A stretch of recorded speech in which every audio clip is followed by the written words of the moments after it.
They say pleasure is the sweetest freedom, but what if it's actually the softest prison? We live in a time where happiness is advertised, comfort is manufactured, and silence is avoided like a plague. The scroll, the snack, the surge of dopamine, they promise to make us feel alive, but often they only distract us from what's dying inside. Let me ask you something simple, yet terrifying. When was the last time you were truly alone and okay with it?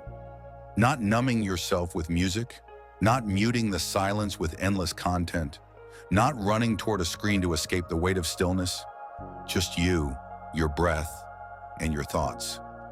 That discomfort? It's not weakness. It's the echo of an abandoned self. And pleasure, my friend, is often the drug we use to silence that echo. Carl Jung once said, "People will do anything, no matter how absurd, to avoid facing their own soul." And in our world, the most elegant way to avoid the soul is to chase temporary joy. Imagine this. You wake up, no crisis, no joy. Still, you reach for your phone. The reflex is stronger than reason. You open an app. A post makes you chuckle for 3 seconds.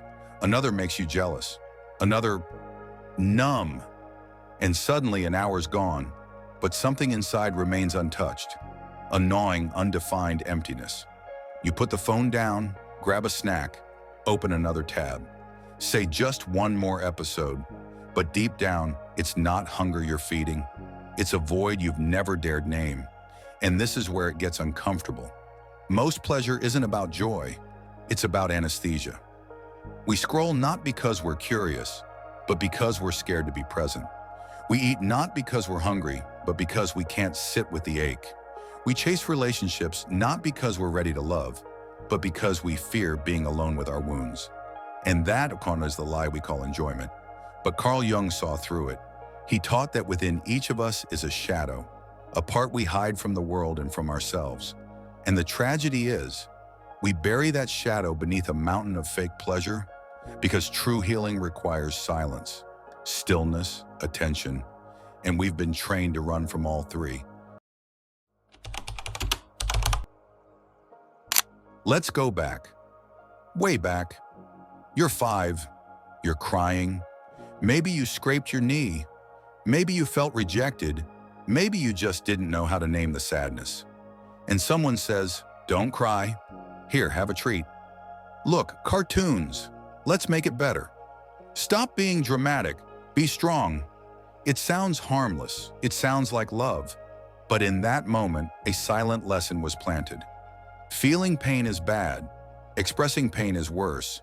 But pleasure makes the pain disappear. And that belief becomes the blueprint. You grow older. The wounds grow quieter but deeper.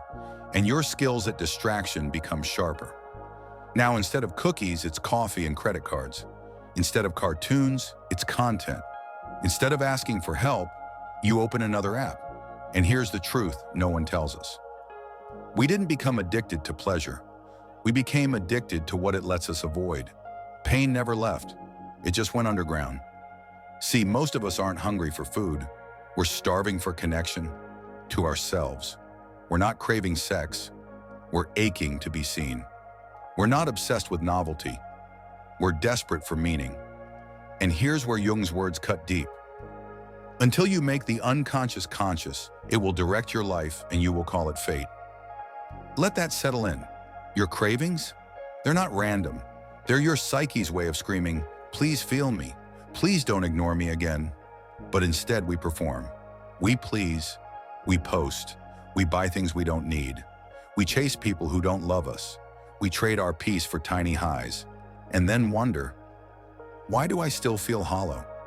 Let me give you a scene. A woman walks into her apartment after work. She drops her keys, exhales deeply. Not from exhaustion, but from emotional weight. She opens her fridge. She's not hungry. She just can't bear the weight of her own thoughts. She eats anyway, then scrolls, then falls asleep to noise. This happens every day, and no one knows. Not her friends, not even her. Because on the surface, she's doing fine. But inside, she's forgotten how to be with herself. This is not an uncommon story. It is the quiet epidemic of our time, the soul gone missing, replaced by endless stimulation. And here's what makes it so dangerous. Pleasure works. It does make you feel good for a moment. It's easy, it's cheap, it's everywhere. But it teaches your nervous system a terrifying lie. Stillness is unsafe. Silence is punishment. Presence is unbearable. And once you believe that, you'll do anything to avoid coming home to yourself, even if it means destroying your peace. Now let's go deeper, into the trap. Pleasure isn't just distraction, it's identity armor. It becomes how we cope, how we communicate, how we define who we think we are. A man scrolls social media for hours every night, not for connection, but because in that digital space, no one asks him how he's really doing. He can be entertained, admired, even envied, without being vulnerable.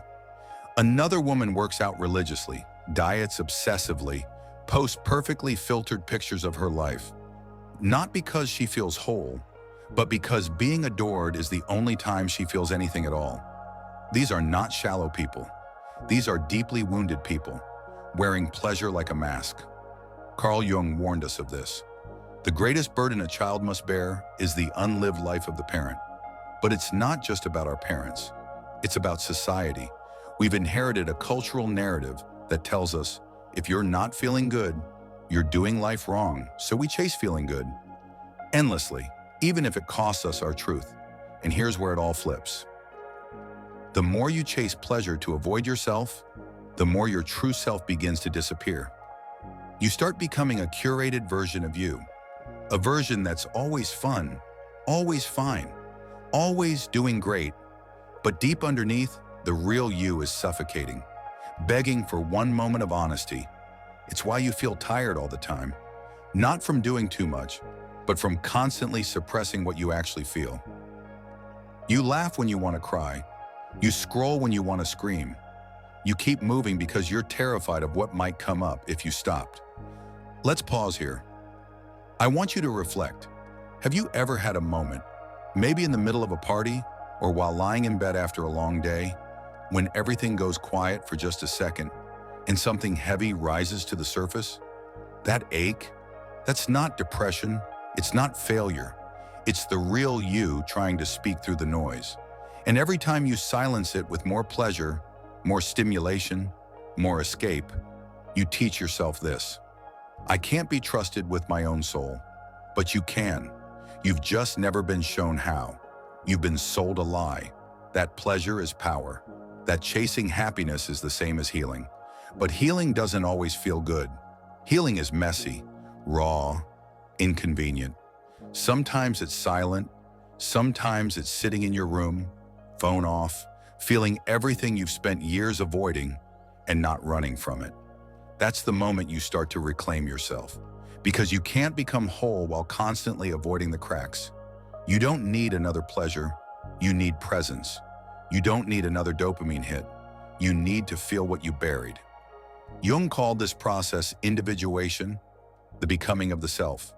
Not the person you pretend to be, not the persona you show online, but the you that exists when all the noise fades. And here's the paradox. That kind of truth, the kind you earn through discomfort, honesty, and silence, leads to the deepest joy of all. A joy that doesn't vanish when the music stops. A joy that doesn't require likes or snacks or sex or screens. A joy that lives in your bones. Let's imagine something together. You wake up tomorrow. You don't reach for your phone. You don't sprint into distraction. You sit, just for a moment. And the silence feels different this time. Not terrifying, not empty, but familiar. Because here's the thing, silence isn't hollow, it's full of everything you've ignored. And once you stop running, even for a moment, you start to feel it. Not the craving, not the compulsion, but the truth beneath them. This is the beginning of real freedom. See, pleasure has two faces. One manipulates, the other liberates. When pleasure is used to escape your life, it becomes a trap.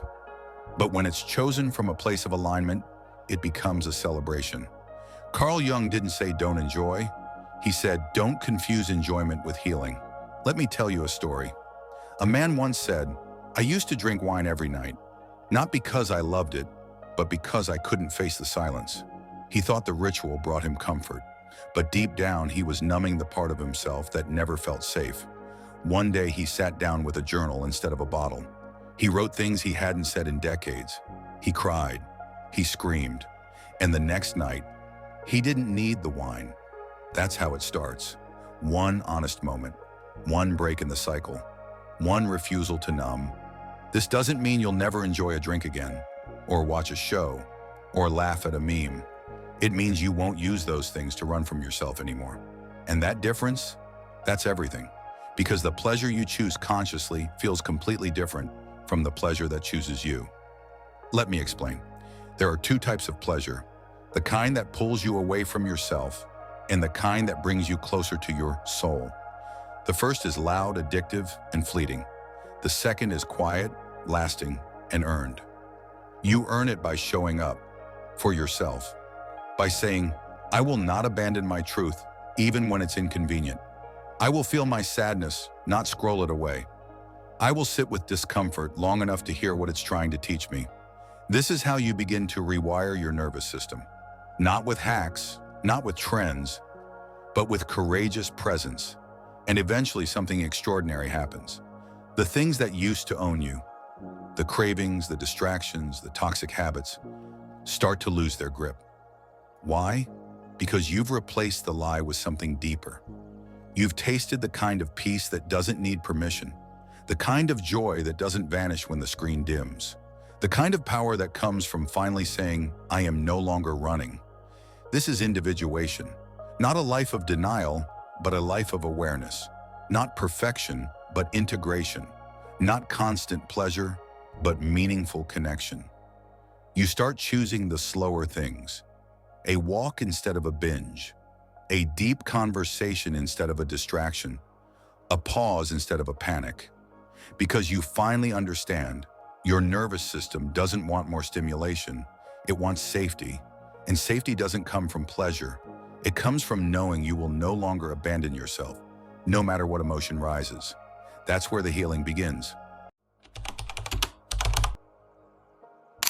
This is the moment, the turning point. You've seen behind the curtain. You now understand that pleasure was never the enemy, but the misuse of it was.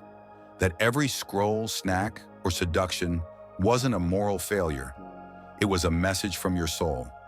I'm hurting, I'm hidden, I'm hungry for something deeper. And now you stand at the edge of an ancient choice. Do I go back to the noise, the comfort, the easy numbness that has always waited like a warm, familiar fog? Or do I step forward into the stillness and face the one person I've avoided most? Myself. Carl Jung didn't want us to live without pleasure. He wanted us to live without illusion. He wanted us to stop feeding the ghost of who we pretend to be and finally nourish the truth of who we are. Let me paint the picture. You walk into a room. There's no buzz, no feed, no background music, just you. And for the first time, that's enough. You don't need applause. You don't crave stimulation. You feel home, not because it's perfect, but because you're present. This is what real pleasure looks like. Finishing something meaningful, laughing with someone who sees you, waking up with a clear heart, crying and not hiding it, being alone and not feeling lonely. Because now you know, pleasure doesn't define you, presence does. And here's the quiet truth, the one most people never discover. When you stop needing pleasure to feel okay, you don't just become peaceful, you become powerful. Unhooked from manipulation, untouchable by trends, unmoved by the sirens of more, faster now. Because you choose what enters your life, and you choose what stays. You don't text back just to feel wanted. You don't buy something to feel valuable. You don't perform to feel loved. You simply are, and that is enough. This is not detachment, it's not apathy, it's sovereignty. The kind of grounded peace that can't be sold, marketed, or stolen. And people will feel it. They'll say, "You've changed." You seem so calm. You're different now, and you'll smile, not to impress, but because you finally like who's behind the smile. You'll still enjoy chocolate. You'll still dance to music. You'll still laugh deeply, but you won't need it to run from pain.